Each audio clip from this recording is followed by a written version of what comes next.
For a 10th straight week, more than 2 million Americans have applied for unemployment benefits, even as US states slowly reopened their economies. The US Labor Department's latest figures show another 2.12 million people lodged jobless claims for the first time last week. That takes the total to nearly 41 million since mid-March. Separate data from the Commerce Department shows the US economy fared worse than initially reported in the first quarter. GDP shrank by an annualised rate of 5% between January and March, higher than April's initial 4.8% reading. The latest figures come as the US becomes the first country to report more than 100,000 deaths from COVID-19. Well, presidential candidate Joe Biden has addressed Americans in a video message to mark the grim milestone. 1,000 lives have now been lost to this virus here in the United States alone. Each one leaving behind a family that will never again be whole. I think I know what you're feeling. To all of you who are hurting so badly, I'm so sorry for your loss. I know there's nothing I or anyone else can say or do to dull the sharpness of the pain you feel right now. But I can promise you from experience, the day will come when the memory of your loved one will bring a smile to your lips before it brings a tear to your eyes. Well, let's get more on this and the latest data now from Mickey Levy in New York. He's chief economist for the Americas and Asia at Berenberg Capital Markets. Welcome back to the program, Mickey. Now, a very somber message there from Joe Biden, but can we first look at the latest economic figures?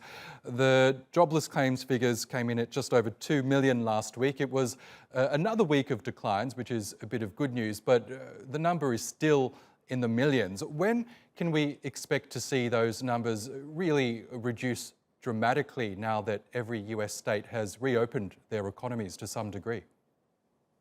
Well, the question is how do states reopen and how quickly do people get back to normal, which is required by businesses to start generating cash flows so they can rehire people.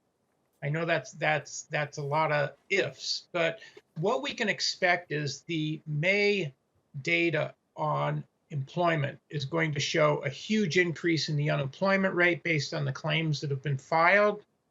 All of the data that eventually come out for May will be terrible, like retail sales and durable goods and all the other monthly data.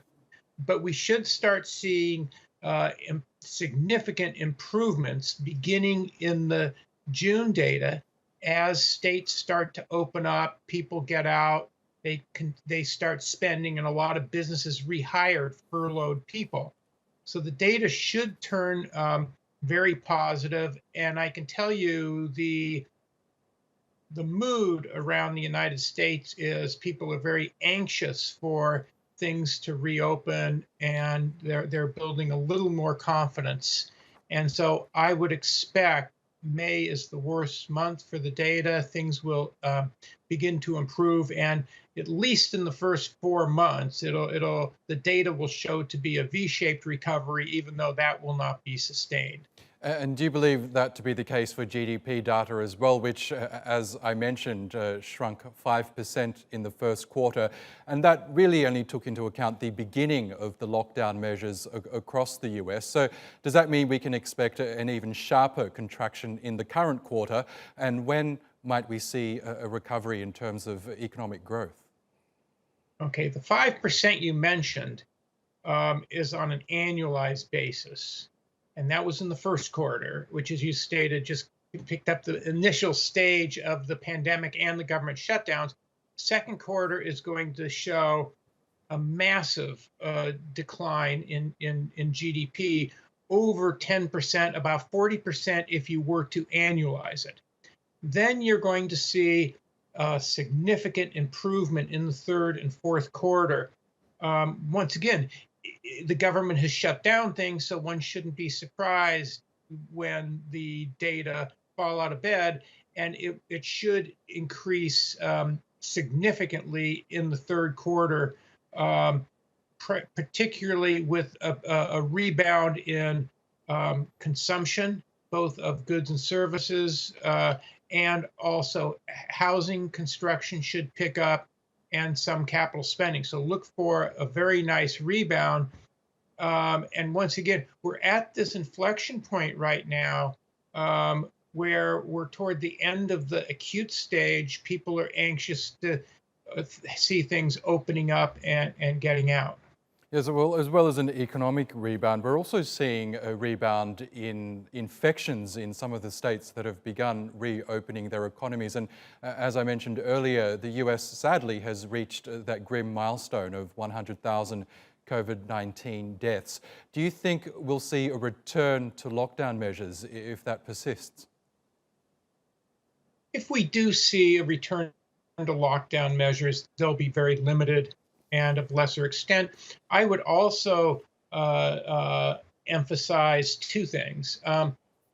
Of the very sad 100,000 deaths, the vast majority have been older people in nursing homes and the like.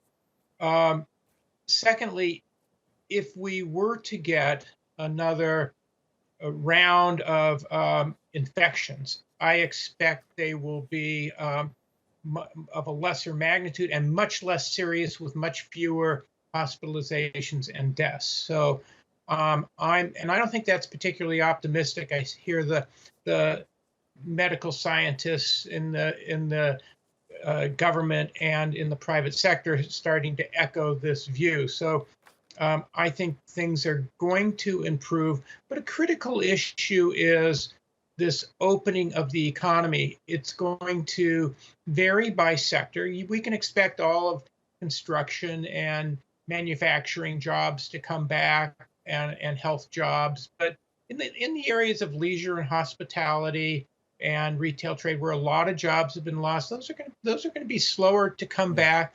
And in those areas, a lot will depend on product demand and whether businesses are seeing a pickup in their cash flows that allow them to rehire. Okay, Levy from Berenberg Capital Markets in New York, thank you for your analysis as always.